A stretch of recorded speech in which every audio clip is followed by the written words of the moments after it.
I'm Hiwa K, Kurdish artist from Iraq, based on my feet, living in Germany. This exhibition is the first exhibition of four serial exhibition curated by Lara Vergara under the name Form and Meaning. This exhibition consists of two parts. One part is marble making part, and the other part is Once Upon a Time in the West and my projects with Jim White.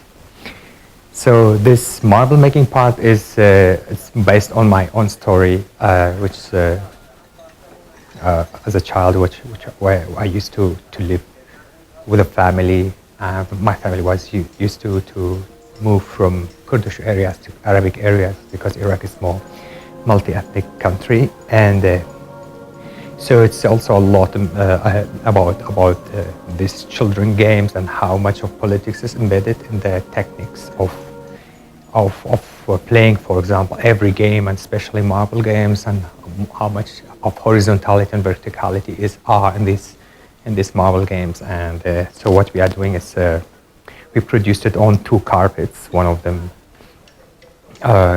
shows the rules of the Kurdish marble game, and the other one shows the Arabic styles of marble games. So as I went to the Kurdish street, I was always marginalized as an Arab because I didn't wear Kurdish trouser, so this white one, and I'm actually Kurd.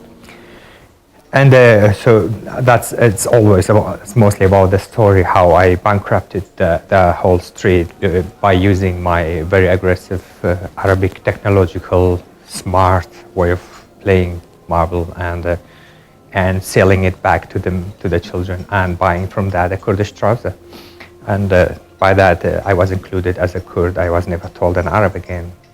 And the other project is mostly as I said, is also based on real story which is happening right now. When I came to Germany, I started to study in Art School of Mines and Germany, and where I met Jim White, who was a former American soldier who had an accident, and he ended up working at the art school as a caretaker. So from that moment, I started to, as he liked also, and based on our both interests, I started to teach him how to play the country guitar. And one of the exhibition's works is one video, which is gathered material from 5 years of teaching him, and him playing in my graduation exam, and other things. And the other part also, which is from the second part, which is a performance, will be by Jim White and me, accompanied by the orchestra of a brass band of the Conservatory of Leon. And where we will play that last 10 minutes of the duel of film Once Upon a Time in the West, where Jim is playing the guitar, electric guitar, and I'm going to play the harmonica. So as I said, these two spaces are were not born from the same mother, but they were breastfed from the same women.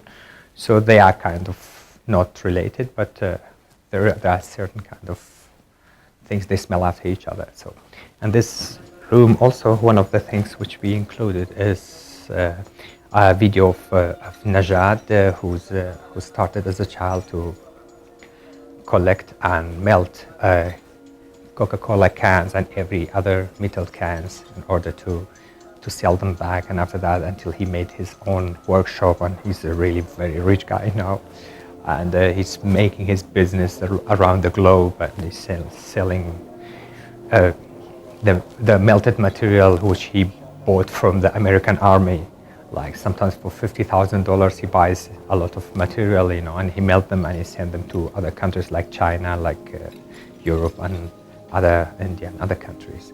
That's one part of one video in this space, and the other video and installation, which is in the vitrine, is the process of marble making, because in the Kurdish style, where you have to make your own marble by yourself as a child, and you have to carve it from a stone and you have to hit it. What we use the cylinder of a car as children, but I couldn't do it because I was coming from Arabic street. I still can't do it. And that's why we had to find that handcraft again, because it's about to die out like anything else which is related to handcraft, handmaking. And which we found a child who's from a very small town called Rania in North Iraq, and he was still doing it, and it's about to disappear, this kind of handcraft. And that's in the vitrine. We show the video how the child is making a process of these many days, how he starts to make this marble from the stone, and the hammers, the sandpaper, and the Kurdish trouser, which is including in the vitrine. So the process also showing from the marble game, showing also the difference between the Arabic way of playing, also like it's more vertical, and you look at the target from above, which shows also a lot of different war between, like we went through two wars, like Iraq-Iran war, which was horizontally, which was like the Kurdish game, and from two equal power, to the other Arabic game, which is from above, targeting to the enemy, or to the target. And that's by this way you can start. I started to bankrupt the street, because I was mostly from the powerful point of power, and has also very aggressive way on rule. Like you can lose 5 and you can win 25, and you can lose 5, but the whole street gets lost because it's also a very tricky game. So that's why it has also a very neoliberal way of attacking the place and bankrupting it and coming out with a lot of profit, unlike the Kurdish game.